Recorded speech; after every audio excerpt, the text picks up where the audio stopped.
Evicted wives of deceased soldiers speak of their ordeal. Rats blamed for bringing down the government's financial centre. This is National EMTV News with Tokana Hasavi. Hello and welcome to Wednesday's news. Thanks for your company. 2 nurses were amongst 10 passengers who were rescued from sea yesterday. The passengers were heading to the Western Provincial capital, Daru, from the Baimuru in Gulf Province when they experienced engine failure. They were drifting towards Australia when they were picked up by one of Octedi's shipping vessels, the MV Alliance. It was flashlights that saved them. 12 passengers, including 3 children, were rescued on early hours of Tuesday morning.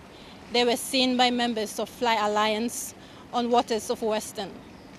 All 12 were brought into Port Moresby at 10 this morning and later transported to the National Disaster Centre at Waigani, where they underwent medical checks. The 12 included these 2 nurses, students and other family members. The light was so dim that minonablo holim grip lo disla light.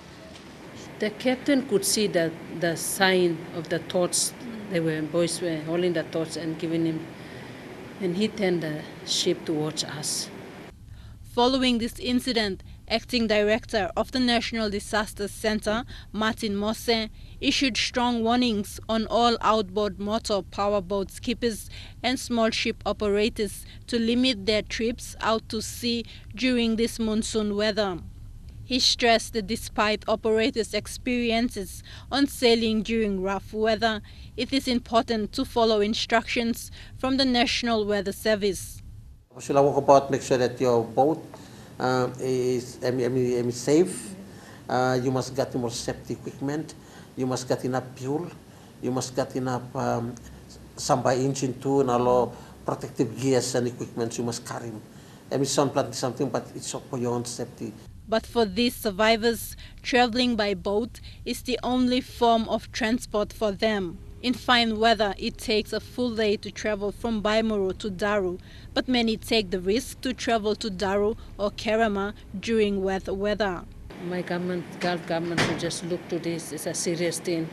They said it was a near-death experience and do not want to see other families go through this.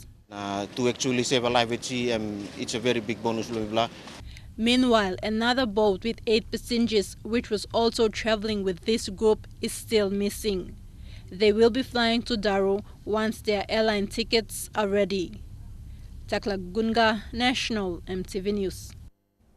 Meanwhile, Acting Managing Director of the National Disaster Centre, Martin Mose, said natural disasters like flooding and landslides are expected to occur in coming weeks.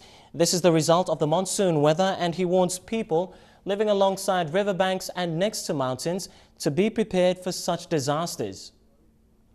Highlands,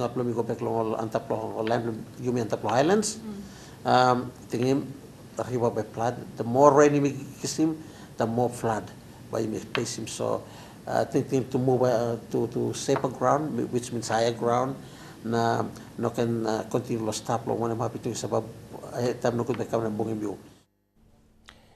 Well, it's been a week since a young father of 3 went missing, Peter Amos, out at sea on a fishing trip. The search has so far found no traces of the dinghy and other fishing equipment. But his father, Reverend Wilson Amos, believes his son is still alive. The families of Peter Amos are hanging on to their fate for the safe return of their son who went missing out at sea on a fishing trip last week, Wednesday. According to his father, his son encountered bad weather on his return. So far, National Maritime Safety Authority and police are assisting the family with the search and rescue operation. However, no evidence has been found. In terms of maybe the weather, the weather services or the emergency weather committee and also the national fisheries. Apart from them, I haven't received any assistance from other agencies, but it's just the family and the community at large. Though funding is a concern, the families say they will still carry on with the search and rescue with the resources available. They have also asked other coastal villages to keep an eye out for any signs of the missing fishermen. I think the message is still the same, that what we're trying to put up there is that if they find any symptoms, any signs of the things, especially from the day that they float, it will be much more better for them to come forward, and so that will help us to identify. There are some things that have been brought forward, but they don't belong to them, and it doesn't really convince us for that they are from the dinghy that they are traveling. With prevailing extreme weather conditions predicted for the next 90 days, fishermen and anyone going out to sea are being urged to take extra precaution. Mickey Cavera, National EMTV News. The wives of ex-soldiers evicted from Lays Egam barracks have spoken about being evicted after more than 60 years living in the barracks. Most of the widows are wives of soldiers deployed during the Bougainville crisis and are still waiting for outstanding entitlements owed to their deceased husbands when they were evicted. Together with their children and grandchildren, they are now camping outside the Egam Army Barracks front gate. EMTV's Bethany Harriman has more on this report. It's been 7 days now since the families of ex-servicemen were evicted from Lays Egam Army. They still live in makeshift tents outside the front gate. Food is cooked out in the open and water collected from a nearby creek is used for cleaning.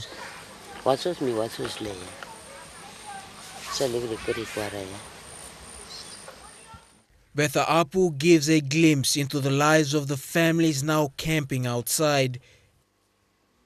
The 50-year-old widow's belongings are out on the grass and some under the canvas where they live.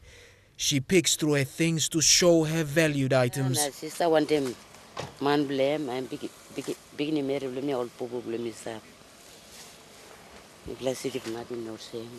This is Betha's daughter and grandchildren inside the tent.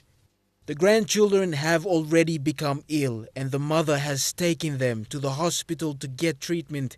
It rained last night and Betha's grandchildren are showing symptoms of malaria. The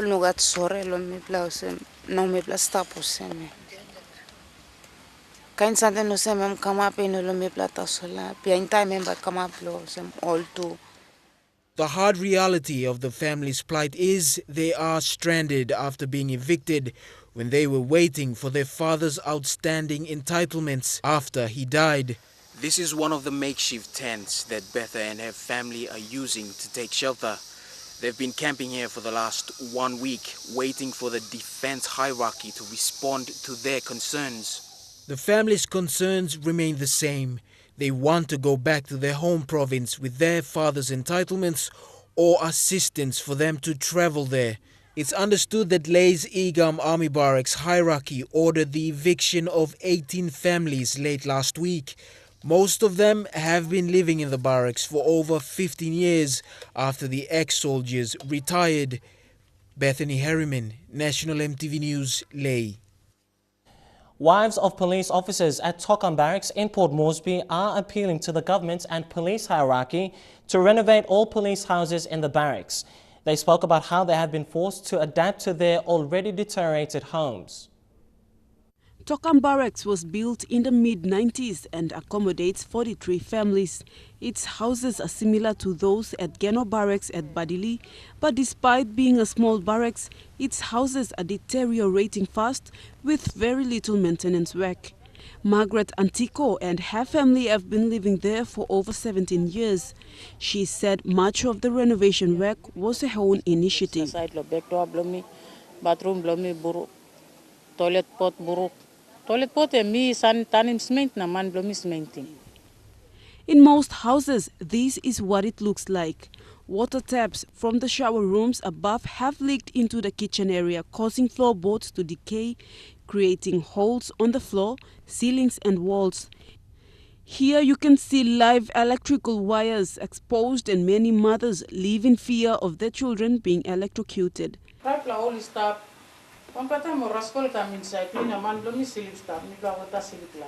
This has forced Margaret and other wives of police officers to cook, do their laundry and even shower outside of their houses.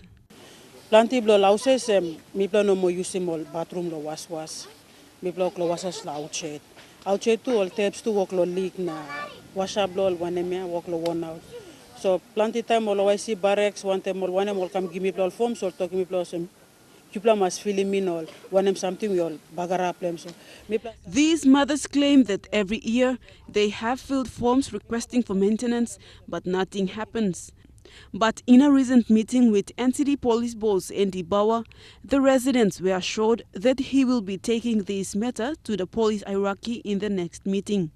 This is about when we come along and this is a talk where Mrs. Mara giving on behalf of Bogota residents winning below talk. By me kissing the talk go on top level top management long police headquarters. Vasinata Yama, National MTV News. On tonight's MTV News special report, we take a look at a group of reserve police officers who have been awarded with a certificate of acknowledgement for their efforts in fighting crime in Lae City. Members of the Romeo 14, based at the Lae Market Police Station, were given the Metropolitan Superintendent's Award for being the outstanding police unit in Lae. MTV's Sylvester Gawi takes a look at their challenges serving the people of Lae City. Lae is a growing city in Papua New Guinea, and the number of criminal activities have escalated along with the influx of people.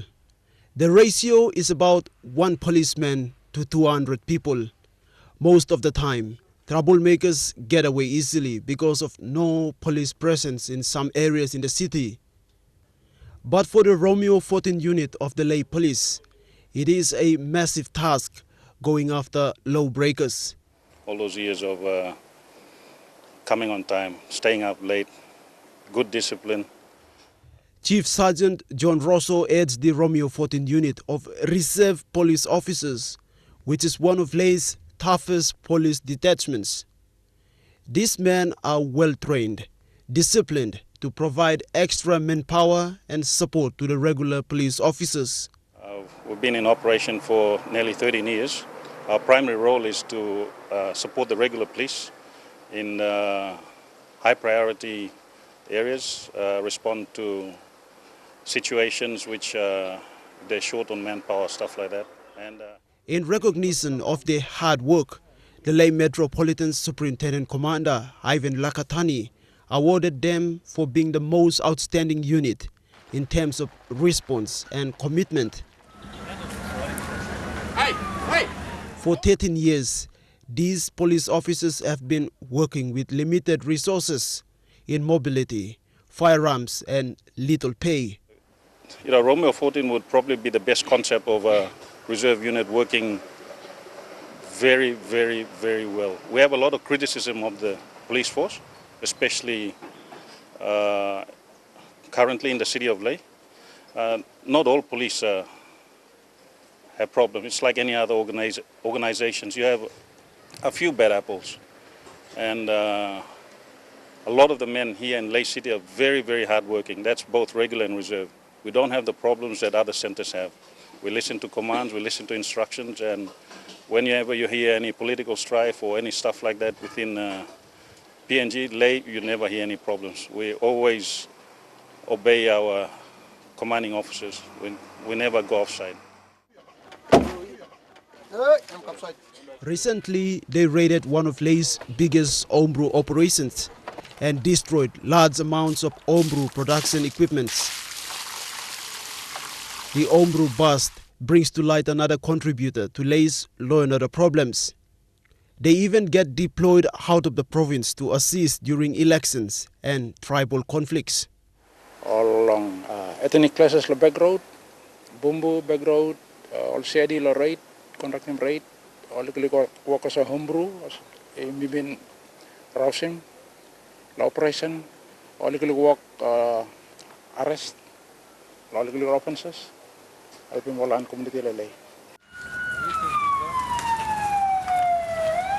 Many of these reserve police officers come from different backgrounds and bring along wealth of experiences into their job. While some of them work as full-time police officers, others join them on weekends and during special events in the city. Sleepless nights and long hours away from families are many of the challenges in the job. And I'd like to say thank you to the MedSup and our commanding officers for recognizing those efforts, especially from the men of Romeo 14. For the Romeo 14 unit of Lae City, they want to make the cities safe and conducive for everyone to move around freely. Sylvester Gawi, National MTV News, Lae. And in more news to come, Finance Minister gets tough on departmental heads and rats blamed for the delay in the government's accounting system. Stay with us for that and more.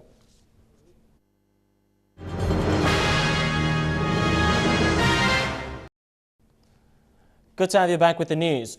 All heads of government bodies are being urged to submit their 2014 acquittals and plans for 2015.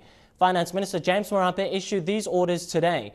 He warned that officers who fail to meet this statutory requirement will be personally held accountable. Said the relaxed attitude towards acquitting public funds should be changed or there will be serious consequences as outlined in the Finance Management Act. As part of our measures also to ensure that there is timely management of cash flow, I'll be using this tool of audit and inspection and reporting as a tool to determine what money leaves Wolopidi House in the first instance. And for those who successfully cooperate with us to submit in their reports on time, they will get the benefit of ensuring that funds designated for them in 2015 does come to them.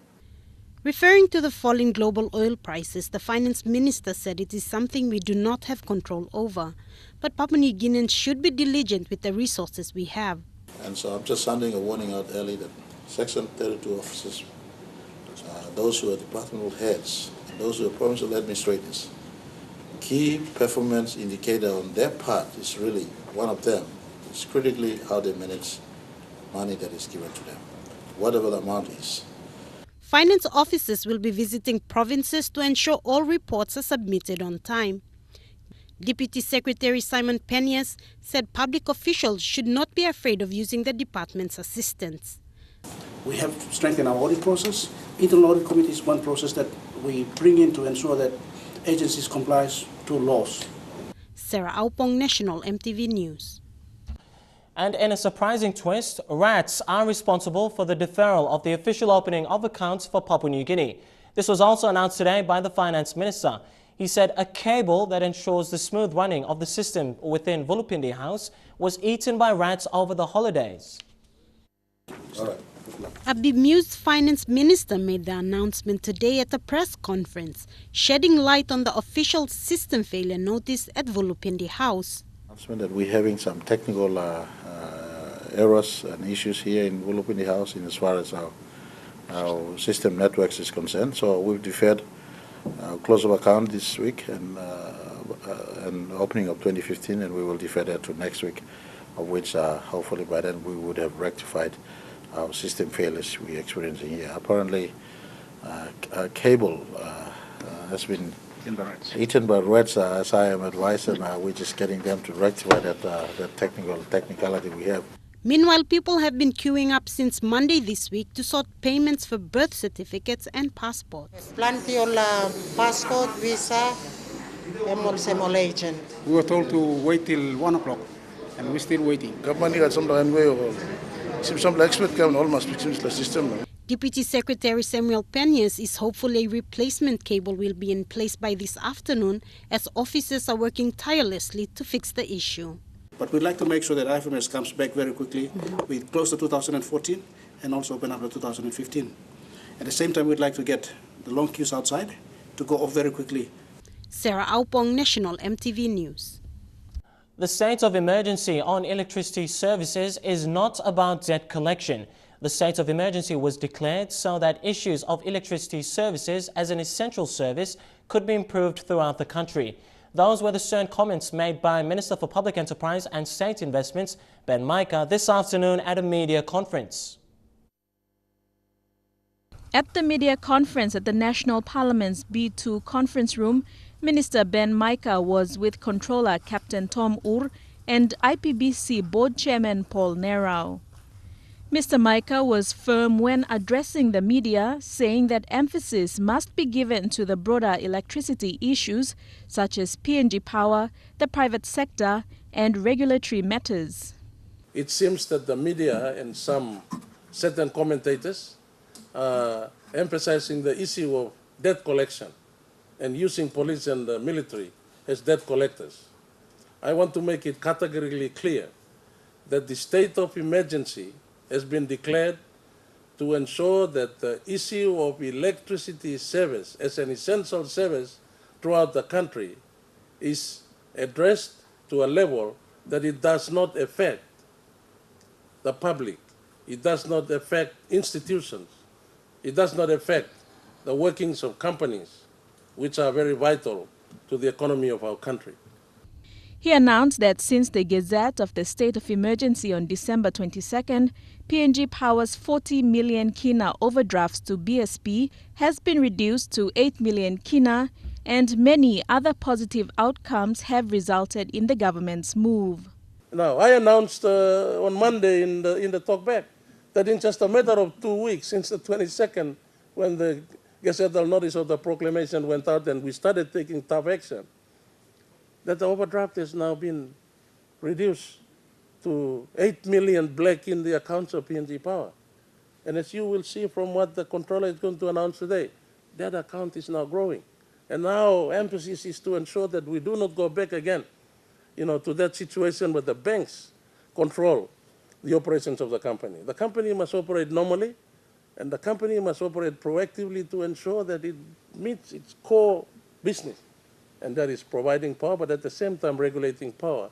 Controller Captain Tom Ur clarified that the police and army will not be unnecessarily dispatched. He said so far, reaction from the public has been good.